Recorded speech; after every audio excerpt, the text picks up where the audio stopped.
Welcome to the XY Advisor Podcast, a global community of financial advisors sharing and learning with one another to drive the positive evolution of financial advice. To get involved, go to xyadvisor.com or simply download the XY Advisor app.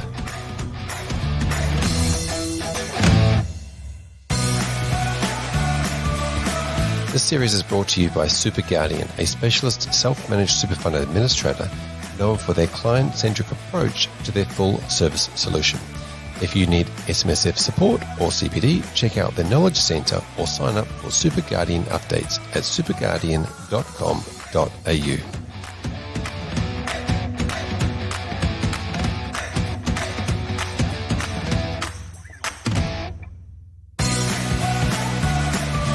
Welcome back to the XY Advisor Podcast. I'm Fraser Jack, and today we are still continuing with our self-managed super fund series, and I'm joined by Aaron Dunn. G'day, Aaron. G'day, Fraser. How are you? Very well, thank you. Now, you're from Smarter SMSF. Do you want to tell us about that? Yeah, so Smarter SMSF was established probably 8 or so years ago. Some people would remember previously the SMSF Academy that we founded. The business has evolved over the journey, so the name needed to reflect that change as well. But ultimately what we do is we help accountants and advisors in the area of SMSF, predominantly in 2 key areas. So around accredited training and also in documentation. So the ability to establish new funds, pensions, and so forth. And we do that with a technology focus and bringing those 2 things most importantly together, because within the SMSF space, they have their own nuances and certainly not only understanding the rules and how they work, but being able to implement is of critical importance as well. And given that we have that specialist hat on, a lot of people rely on that technical expertise that we have and that specialization to effectively implement. Yeah, fantastic. And one of the themes that certainly come through a lot of these conversations I'm having is it was always done very manually.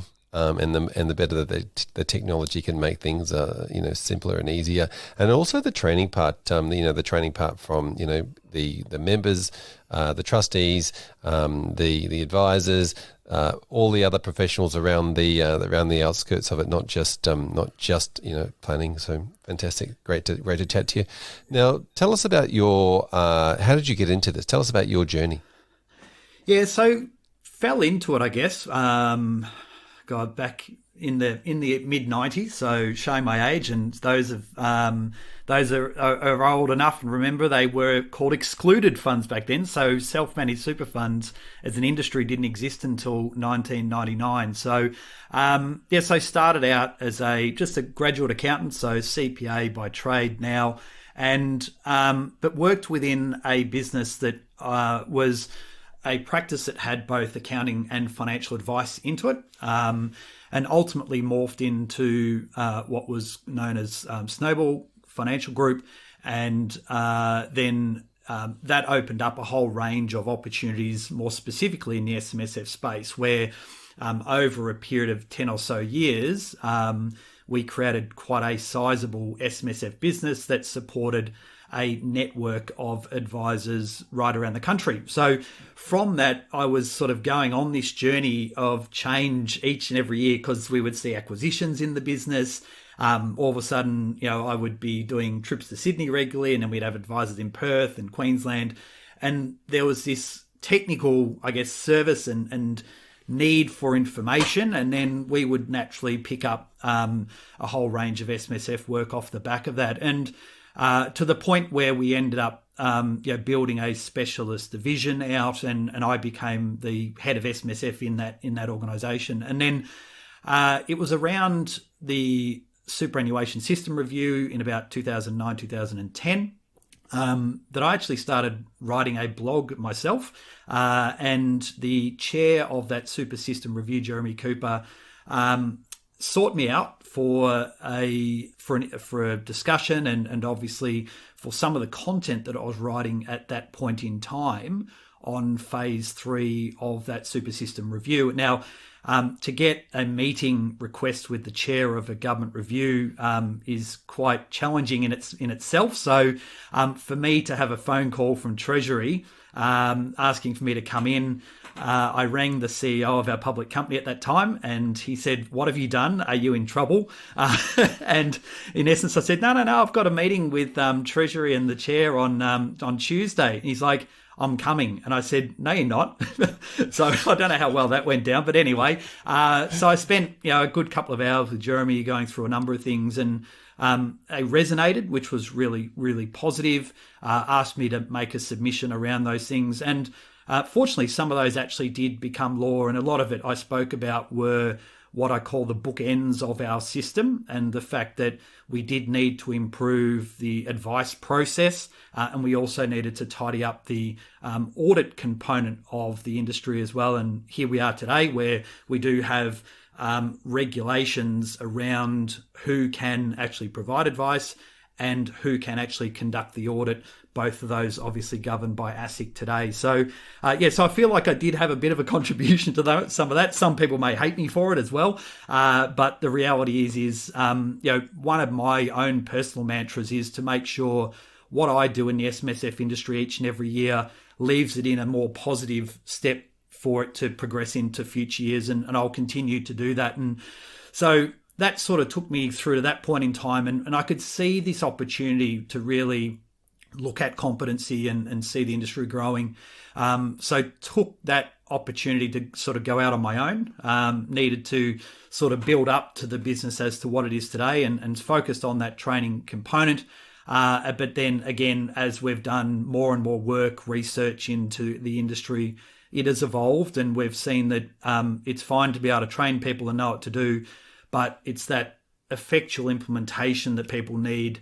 And again, we've started to really identify that, and hence why we've built out now a membership-based business that people can not only access the training courses and stuff that we run, but they can then also, as I mentioned up front, access documentation to effectively implement, like I said, from setting up a fund all the way through to income streams and when a member dies and so forth. So it's been quite an interesting journey. I'm never bored, but I think the flexibility of giving me the time and energy to do what I'm really passionate about has been very rewarding on my side of things. Yeah, fantastic. And you can definitely hear the passion in your voice as you speak about it. Obviously, as you just said before, you've seen a lot, you've been through a lot, and a lot of the themes that come out of this is it is a particular sector where experience is key, and obviously there's a lot that can go wrong, and the best way to learn that is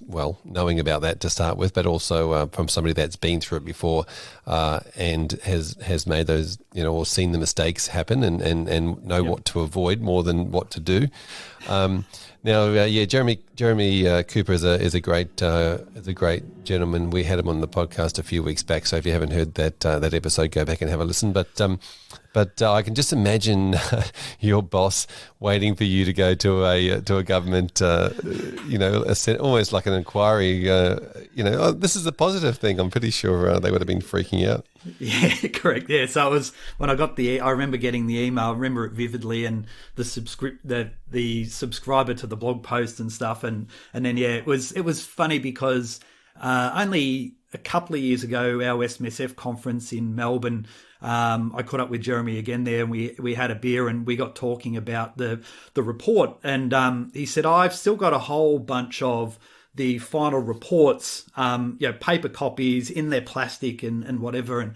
And he said, I'll send you one. And he did. So he sent it, he signed, he said, thanks for your contribution, really appreciate it. So, even to this day, we still do keep in touch and talk generally when we do catch up at events.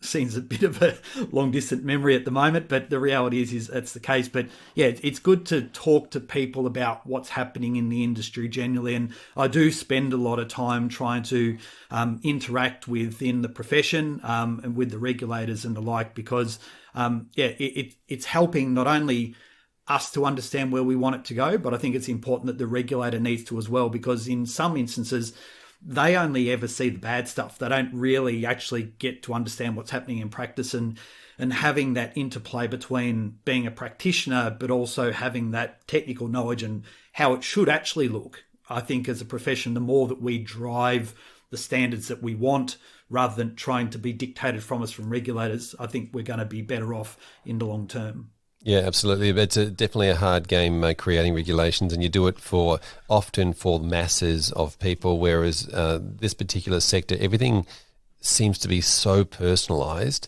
that it'd be a very, very difficult thing for a regulator to create regulation when so many cases are, different. Yeah, without question, I think that's a big challenge for. We look at an area such as investment strategy, and the ATO had a crack at a couple of things a couple of years ago around limited recourse borrowing and the fact that people were investing in property and some concerns around diversification and the like. And and I was actively involved in some of that discussion with the ATO then. And if they had their time again, the way that they wrote that letter probably wouldn't have been written that way. But it should have said that they would have been much better having choice. You do have choice. That's one of the great things about running your own fund. But it does come with its own obligations that individuals need to be aware of. And that's the journey for us as professionals to be making sure that trustees are aware of. It's never about that the trustee needs to be as knowledgeable as what the advisor is, but it's got it. They have to be well informed, which means it puts a much higher obligation on us as professionals to know and have a level of specialisation and specialised understanding to be able to support that relationship, because there is a lot of implied trust where that trustee does have that relationship with the advisor because of the extra responsibilities that come with them being a trustee of their own fund. Yeah, absolutely. Now, as you mentioned before, there's two main parts of what you do on a day-to-day basis. The big part of it is the training side of it, and then the second part is that preparing and helping advisors through the technology platform with the documentation. Yeah. Let's start with a lot of the training stuff. How do you provide that at the moment? Yeah, so a couple of ways. So first and foremost, we have been building out as part of our platform a catalogue of training. So we run quarterly technical updates by web-based training. Then we're running specialist topics. But one of my projects in lockdown in Melbourne last year was to get stuck back into building out a course. We did it a few years ago in partnership with a different business and then kind of let that go. But what we have now done is we've gone back and built out what we call our SMSF Foundations course. So it was something like 50,000 words in lockdown in terms of the course content. But we've built out 7 modules, 21 CPD hours here for practitioners to be able to work through. And we've done that in an e-learning format where it's available for the user to be able to look at individually, and they can do that via our platform, all mobile responsive. But we've also created it for what I'd call as a wholesale environment. So it could be utilised by licensees as much as an individual. And if people have their own learning management systems, then what we've done is we can then provide all that file information to them. And we've done that with a number of people in recent times, including Momentum Media, that obviously deals with IFA and SMSF Advisor and the like. So there are two things. Love to get back on the road, which we're hoping, fingers crossed, to be able to do. We do run face-to-face events as well to obviously complement a lot of the online training that we do as well.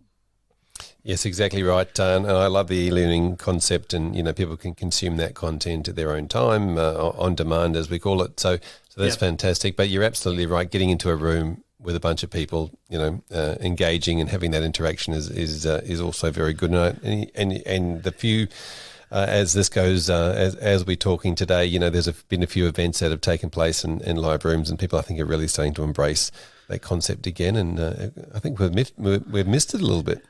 Yeah, agree. Like I did my first one about a month or so ago, just before lockdown, in Melbourne, down at the ROCV Club in Torquay, and to get up in front of a room of 120 people again, it was fantastic. I did drop a joke in just to sort of test the room out. It was, well, what's the difference between me standing up here today and if you attended any of my training in the past 12 months? And everyone's like, where is this going, Aaron? What are you talking about? I said, I'm wearing pants. So... So I got a chuckle and I knew the room was good. So the rest of my hour's presentation was going to work quite well. And so are all the people listening to you that correct. day wearing pants. And we just don't know who's listening to this podcast and not. So there you go. There you go. There's something to think about. And just to confirm, I am wearing pants today. Yeah, good. I was going to say speaking of pants, but I can't make that the link. The next part I wanted to talk to you about was some of the research that you've done. Over the last few years, you created a research a few years back called the future of the SMSF industry, and I guess that's always evolving. But back then, there's a few key findings from that research. Do you want to talk about that? Yeah, so one of the things that we've seen in the industry historically is there's a lot of data on what are trustees doing? So how are they responding? And from an advisor point of view, that's great because it gives you some behavioural aspects about what is going on in the industry. But what I wanted to know is how are we as practitioners actually serving clients? So let's put the shoe on the other foot here and have a look at what's going on in the sector. And so we did this survey throughout 2018 and published a report in November of 2018. So things have continued to evolve, but we had nearly 500 practitioners complete this. So, broad spectrum, more accountant dominant than advisor dominant. But what we were able to see across a broad spectrum here was a number of challenges that existed. And if we think about challenges, primarily the biggest challenge, and this applied, it didn't matter the size of the business, whether they were what we refer to as a specialist or a generalist, the number of funds they had in their business. It's all about keeping pace with change. We know within our sector that change around legislative change is the biggest challenge. And we continue to see, even today in the SMSF sector, I talk about technical content each and every day. It's 100% of my daily task, and I'm literally looking at stuff each and every day, looking at something new. So I kind of go, well, how do practitioners generally keep pace with this stuff? And therefore, that's part of what our business model was able to identify. How do we distill this information in a way that enables them to do what they need to do? We then also looked at some of the challenges around technology, how they're delivering different services into clients. We spoke about that operational way in which they're running their business. Are they including SMSFs as part of their general business, or are they actually specializing? And what we did see, because this is the third piece of research that we've done, is that we now saw about 1 in 5 practices that actually built some level of specialization into their business. And that starts to occur around the 70 fund mark, where a business would have, sort of north of 70 funds, because they could start to justify bringing in specific resources to be able to handle that. So, it was quite a fascinating piece of research. It really did line up with some of the ATO data that we've seen around the number of funds and the proportions between number of funds that a practice has and the level of revenue that really supports that as well.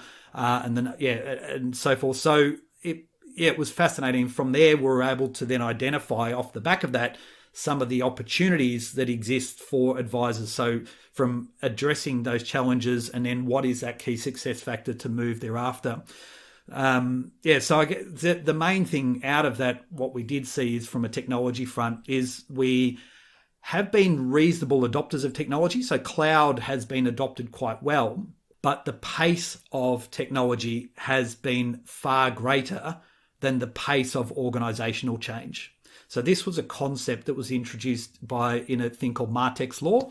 And what we found was very similar here. All the efficiency gains that we saw out of this research was basically provided by the software provider rather than within the organization. And that's a people thing. That's a way in which organizations are prepared to make that change.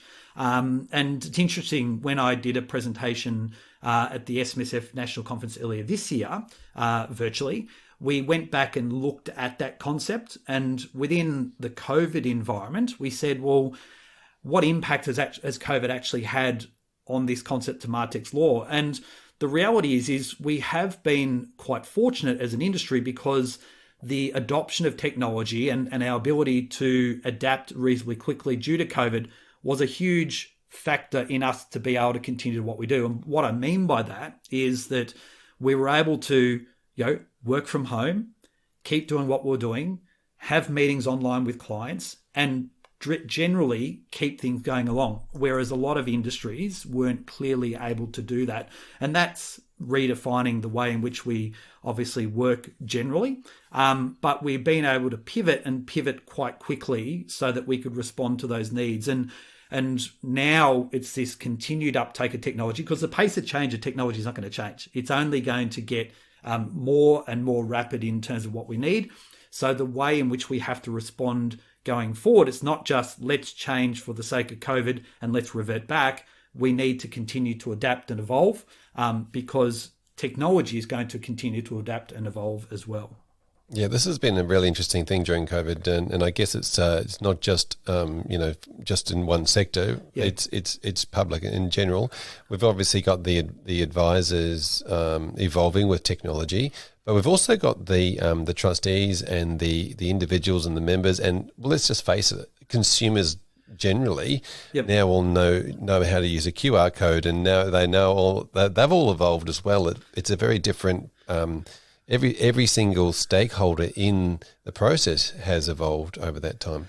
Yeah, and in an SMSF, it's really interesting with this because it has typically been in a compliance sense, it's been a once a year requirement. Now, the advisor naturally is having more regular conversations, but this COVID period has arguably reset expectations of trustees as well, because there is far more, as you said, older Australians in particular who have become more technology savvy just because they needed to. It was the only way they would be able to communicate in various forms of life.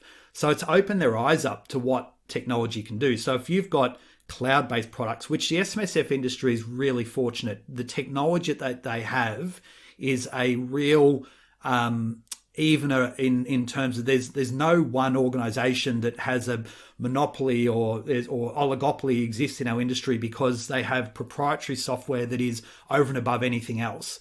The fact that there are software providers in our industry that allows for a sole practitioner in the burbs to be able to generally, or given resources, to be able to compete with someone that runs multi-funds, they're using the same technology. So from that point of view, the expectations are there for clients. So therefore, it's up to the advisors and the service providers to be able to kind of step up to the plate to fully utilize the technology that is there. So it's not the panacea to the outcomes that they want for their client, but it's the enabler to be able to do so. And I've always said, when I spoke on this topic quite a lot in the past, how many people in your organization know 100% of your software, right? And I would argue that there is very, very few, right? And I get one or two arms ever put up in a room. And that's the challenge, right? Because specialization isn't just you need to be technically very strong. You actually need to know how to extract every last little bit out of your software to enhance the value proposition that you can provide to your clients. And again, that's not just SMSF specific, because there is, what I find a lot of times, there's a lot that is left on the table because there's not the time, effort, and energy that's put into systems and processes within the organization to continue to look at change and improving value to your clients. Because in an SMSF sense, what we see is the more that practitioners continue to do the same as what they do, there will be elements of that automation and AI and machine learning and stuff will start to compress down, which is then going to impact on the pricing that can be charged. So I talk about maintaining value by value stacking, and therefore it needs people to spend time, effort, and energy into what their key resources are within their business, and that includes their software. Yeah, exactly. And that now you mentioned the 70 funds is an interesting number for specialization. But just on the concept before we get into that specifically, yep. On the concept of specialization versus the general And I'm going to refer to the medical industry here. Obviously, there's specialists in the medical industry, and then there's GPs or general practitioners. And to go see a specialist, you really are referred by a GP. They sort of do that triage, I guess you could call it, to see if this is appropriate to you. But in our sector, we sort of have specialists, and the public can go directly to. Yeah, so it's the perfect analogy. It is the perfect analogy we that's what you would expect to have happen. It doesn't always happen. I mean, we do work whereby we are the surgeon, so we get asked to come in and look at specific tasks. But part of what we've done there is we've also then tried to, as our business model, try to automate some of that surgery. So machines do some of the surgery now, if you think about it, in a hospital as well. And so how can we actually evolve that as well to ensure that, well, sure, there's IP that we know in my head and my team's head to be able to effectively implement and deal with, again, a payment of a death benefit as an example, but it doesn't mean that I'm the one that has to do that work. Can we build a process, forms, using the technology and infrastructure there to enable the advisor, the accountant, whoever it is, the trustee, if need be, if they're competent enough to do it, to be able to go through a triage process and then actually produce the documentation that they would need. Now, that will apply whether it's advice, whether it's compliance related. So there is a real opportunity here for those that specialize in this area. And I think I spoke about up front about the advice gap as well, because those that really specialize and specialize quite deeply in this will pick up a lot of work because of that general gap. But it is a large challenge, going back to your original question, because we don't see ordinarily this is outside of the scope of really how I'm skilled. But they still try and sort of punch through. Oh, hang on, let me grab the scalpel and I'll try and cut an incision here. And oh yeah, it's not too bad, but it's not perfect. And that's not, it's not the right way to go about it. And so hopefully as this industry evolves and it will become interesting with the advice landscape moving forward. There's always been this discussion about, whether there needs to be an additional layer within the regulations about being able to provide specialist advice in the SMSF sector. And that's really determining, who should hold the scalpel. Yeah, it certainly is. And we'll get into the technology piece shortly, because I want to go through that as well. But before we do that, you sort of touched on the idea of what the advice framework is at the moment. And let's sort of go through that, where it's come from, some of the framework that worked and didn't work, and what that might look like in the future.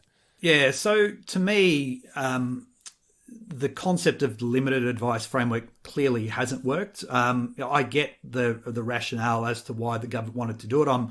I'm certainly in the camp where the imposing a limitation on just being able to set up an SMSF without any sort of advice. I'm certainly was an advocate for that, because I think there are too many stories of people going in for the wrong reasons, and that does leave a bad taste in the sector that is wholeheartedly moving along quite strongly, and every review that happens kind of supports that. So we still need the robust framework that sits around it, but there is a recognition that the current arrangement doesn't work for accountants, and there is a need to have to revisit that, but revisit it in line with a lot of the other work that's being done with financial advisors at the moment, which is, of course, so we're seeing single disciplinary bodies. We're also seeing adjustments around the requirements to have to comply with the TPB, and sort of consolidating a lot of the process. And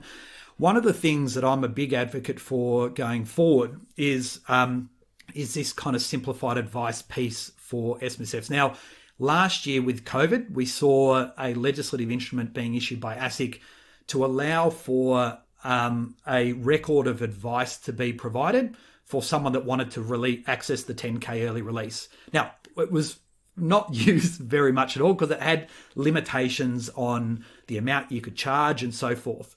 But conceptually, I think we were not far from getting that right. Now, that not only included advisors, but it also actually included accountants in that to be able to actually have some conversations with clients around those things. So I'm actually for coming up with a solution whereby we need to break out the concept of strategic advice and look at that independently and separately from the investment advice piece. Now, how that looks is obviously part of the discussion that we need to have ongoing, but SMSFs have always been first and foremost a strategy-focused industry, and then second has become an investment strategy-focused sector. So we've got to address those two things independently. Now, sure, there are going to be advisors that overlap in those things, and great for them to be able to do so. But that's the challenge I think that we need to solve over the course of the next 18 months because there is a huge gap. It's great for advisors who work within that space. They should be looking at how they can see that opportunity and fill that gap. And I know many practitioners in this space that do that and do that quite well. But it doesn't solve the bigger issue because the many few can't solve for the million Australians that are out there that are currently members of SMSF. So and simply ignoring it and letting people go down a self-directed path to do it themselves without understanding all the risks is not the right answer either. It's interesting, because that's exactly what I was thinking of when you were saying that, is the actual consumer at the end. And you mentioning the idea of that there's a gap, but is anyone pointing out to the consumers where the gaps are? Is there a follow the bouncing ball system or process in place? And obviously there's training available to the members as well and the trustees as well. But there certainly needs to be something that says well, you haven't actually covered all these different items. You shouldn't be doing this. Yeah, and there'll be there's going to be gaps in that process whereby again it may be the accountant having the conversation, but there's an identification of an insurance need. Now, again, this is where we go back to our GP versus surgeon. It's not necessarily specialisation, but it's where we start to move outside the scope. And these are all conversations that we've been having for years, but these conversations will have to continue to evolve because the regulations of our sectors continue to evolve as well. Yep, fantastic. Now, I want to sort of shift a little bit, if I can. We're into the different stages of advisors and advice practices that do SMSFs. You've done some work around this and released some documents and paperwork papers, I should say, working papers on this. Do you want to talk about the 5 stages of an SMSF business? Yeah, so this followed on from our Future of SMSF report. So again, as we were digging through the data, and we obviously published our report and sort of kept going back to it. It's like an itch that would keep needing to scratch. And I'm like, there's more in this. And what we ended up identifying was this concept of what are called 5 stages of an SMSF business. And really it looked at the number of practitioners in the space, what that representation looked like, whether they were generalists and specialists, how they were delivering those services. But the most important thing out of it was, from those 5 stages, we identified what was the biggest challenge of that stage, and then what was the key success factor to move them from that stage to the next. So the 5 stages are, we start at the endangered practitioner. So this is the person that is kind of fleeting around in SMSF. Like we were saying before, you've kind of given them a scalpel, but they shouldn't have the scalpel. and what we found is clearly that biggest challenge for them is keeping up to date. But the success factor for them to move on from that is knowledge. So this concept of knowledge is power. So we then move into our steady professionals. So this is a fairly large representation, but they still see SMSF as part of their broader business. So, servicing their clients. And that's whether it's in the context of an accounting practice or whether it's in the context of an advisor. The biggest challenge when we got to that was lack of resources. So I'm just time poor. So I know I need to be doing more, but I literally can't. So what we did see in there, and they thought at that point in time that moving to cloud would fix all their problems. Of course. So, yeah, right. So it's this whole concept of, it's not cloud it's not just moving to cloud. You've actually got to build a process for implementation, because it's about freeing up resources in your business to be able to then do the things that you need to do to take you across to that next stage. Then we moved into a specialist provider. So this is the first time that there is a recognition in the business that we actually have specialization there. So we've got resources dedicated to doing that. And this again, this is where you talked about the 70 fund. Yeah, so these 70 funds, 75, 80 funds, you're starting to see that shift. So that batch here that we found was sort of that 70 all the way up to 250 funds there as a specialist provider. So the challenge here was around implementing change. So it's systems and processes about how the work is being done.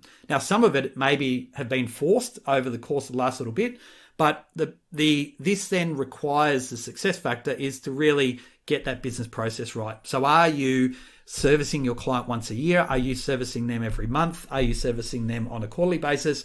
And therefore, what does your business model look like, and how does the service that you're delivering reflect what you want to actually do? And that may mean some clients don't like it, and you may need to make some decisions and changes around that. Some might actually come along for the journey. But again, you're stacking the value on the way that you want to do what you want to ultimately provide them. We then went on to our emerging player. So this is where people have specialized and they're growing, and they're kind of at this business model decision. Well, am I going to forego some of the other elements of my business to actually go 100% in on this part of the sector? And this is, 250, 500 funds. They've now got a business process and framework in terms of how they're servicing clients, how they're charging those clients, et cetera, et cetera. So that business model decision is now the big thing for them. That's their challenge. So are we like all chips in? Are we pushing them onto the table? Yep. Is this what we're doing? So it then becomes a strategic planning thing for them to go, okay, what do we now need to do to become one of the very big players and be really influential in our marketplace? And that's where we come to our final one, which is our industry leaders. So in this space, it's our data could only really do 500 funds, but there are providers in this space that are now doing many thousands of funds. And it's interesting because the survey found that those that are specialists in that major player or industry leader are setting up nearly 300% more funds than a general practitioner. So the rapid rate, so 20 to 25,000 funds being established every year, I would argue that 90%, 80 to 90% of those are being set up in that specialist space and north, because of the fact that it has become so much more specialized, this SMSF sector. So it's once you become that major player, it's all about attracting clients, and then it's getting your sales and marketing type strategy, because it's a very small segment, but it's a highly competitive segment. Yeah, wow. So that's really interesting that those 5 different areas. And I guess I always put the consumer hat back on and say, well, what would they select, or what should they be selecting? And yep.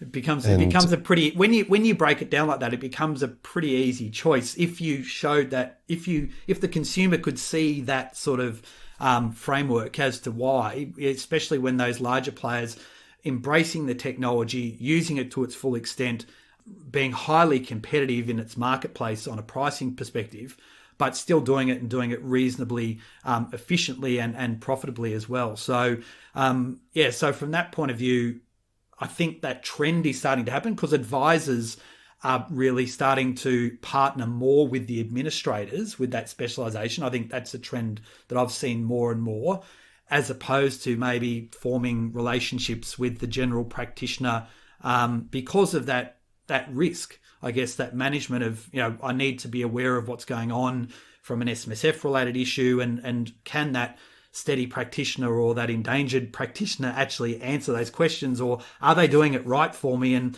is it actually posing more risk for me? I know we've got a relationship here in referring work and stuff, but it's not the outcomes, it's not in the best interest of my client to actually be forging that relationship.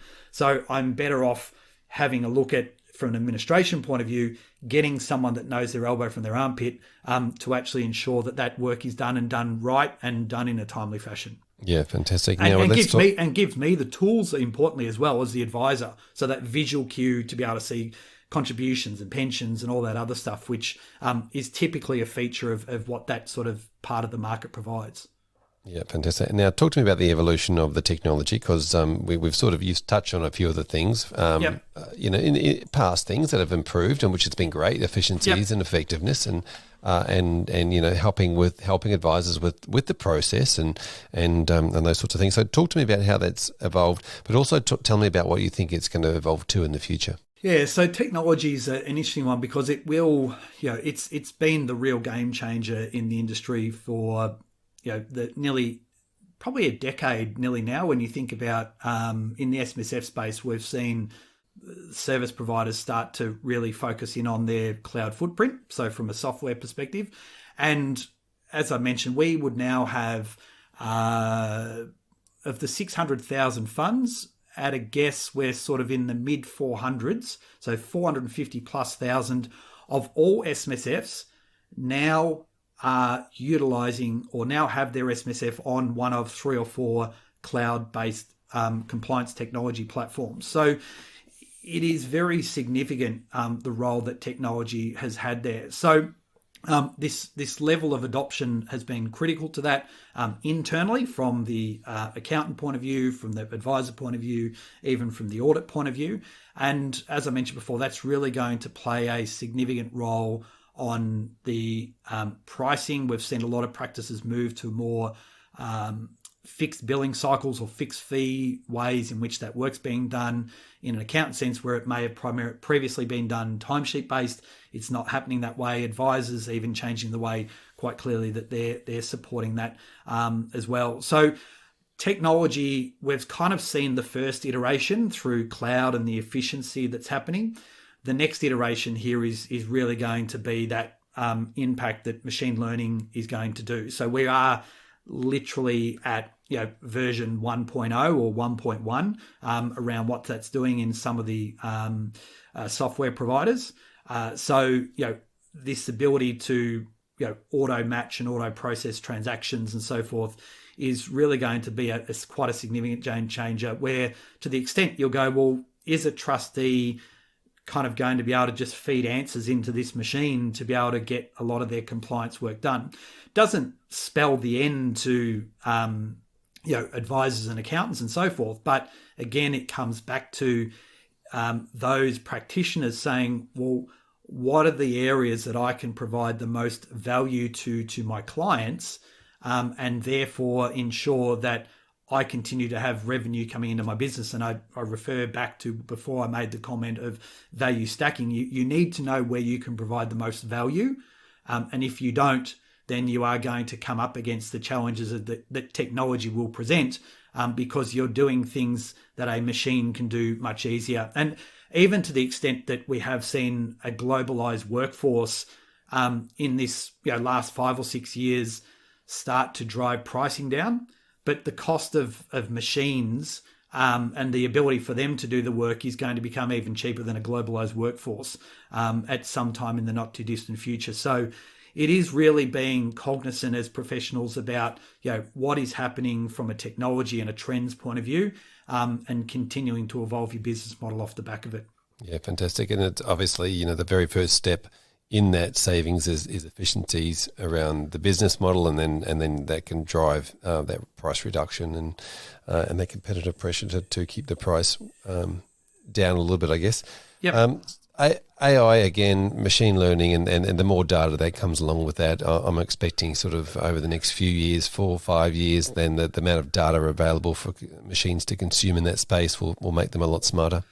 Yeah, and the real interesting one is, so ASIC, there was quite controversial because ASIC released a fact sheet on the costs of SMSFs a few years ago, and it stated that SMSFs were about $13,900 a year to run. And everyone went, you're kidding me, you're that far wrong. But, they were relying upon historical ATO data.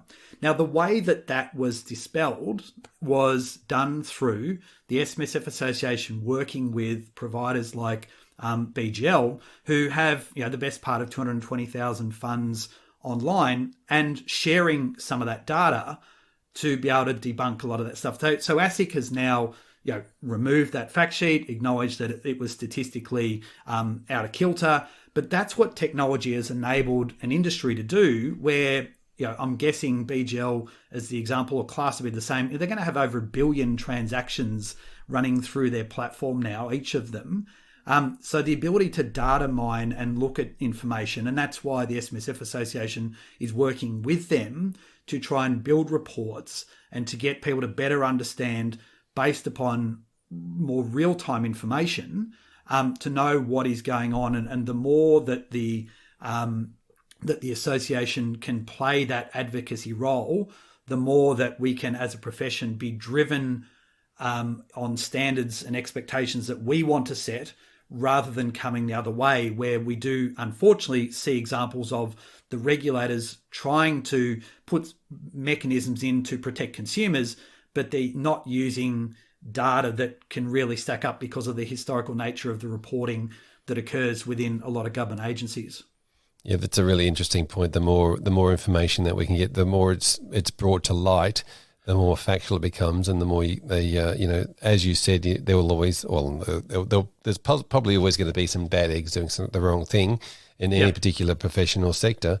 And instead of just highlighting those, obviously we need to fix those, but just instead of just highlighting those and tarnishing the entire sector, it's really about saying, well, hang on, let's look at the numbers and the stats here and be real about it. Yeah, absolutely. Fantastic. So what else is happening in the future for, let's say 5 years from now? We've got a crystal ball. What are we looking at? So I think, from the advice model, I'd like to see a far more simplified strategic advice model. This is something that has already been recognised. So FPA Australia, in concert with the SMSF Association and the accounting bodies, have all been quite consistent in their messaging about this, which I think is, again, a positive step. We want to be professional. We want to be driven by the profession rather than via the regulator. So I'd like to see a revised framework that is mutually beneficial to all. Obviously consumer top of mind, but we want to make sure that the way in which practitioners, generally advisors, accountants, and so forth, can work harmoniously, I guess, within this SMSF sector. But those obviously with that level of specialisation as well. From my point of view, I think the opportunity with technology is going to continue to change, and that doesn't just happen, I guess, when we talk with the conversations we had before with the software providers, but we are seeing a recognition by government that technology is evolving. So we have seen during COVID the changes around electronic execution of documents and the fact that many of those measures are looking to become permanent into the future. We've also seen a current arrangement where the government is looking to modernise a number of areas because the superannuation laws are exempt from the Electronic Transactions Act. So to give you an example of that area, the fact that you may be able to undertake a whole heap of record keeping for SMSFs using electronic means rather than having to physically sign documents, even binding death benefit nominations, if we can validate and verify the individual through DocuSign or Adobe Sign, why do we actually need to have witnesses witness those documents? So these are the discussions that are happening at a government level at the moment, in consultation with the industry, that will see that technology change continue as well. So, and I guess the last one is, this specialisation is going to continue to see a gap in service providers. So that 5 stages I spoke about before, there is a widening gap between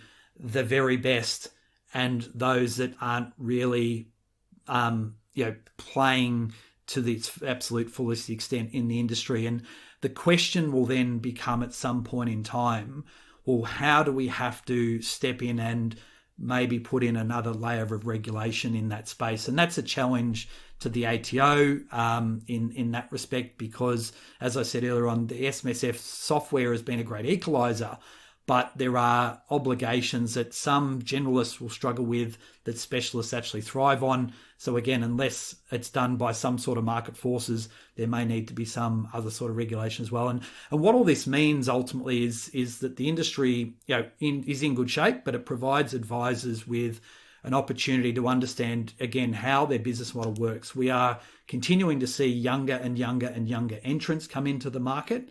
So that model looks very different to your 65 and 70-year-old baby boomer type client that has retirement fully wedded into what they want to do and how long they want their money to last. And for those that get that stuff right, will be very successful over the coming years as well.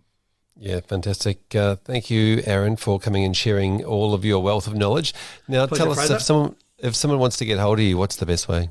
Yeah, the best way they can get in contact with us, our website is smartersmsf.com. You can get in contact with us, either our phone number, 1300 95 94 76, or you can email us at team@smartersmsf.com. And you'll find me on social media everywhere. Fantastic. The handle at smartersmsf. At Smarter SMSF. Fantastic. Thank you, Aaron. Really appreciate your time. Pleasure. Thanks for the opportunity, Fraser.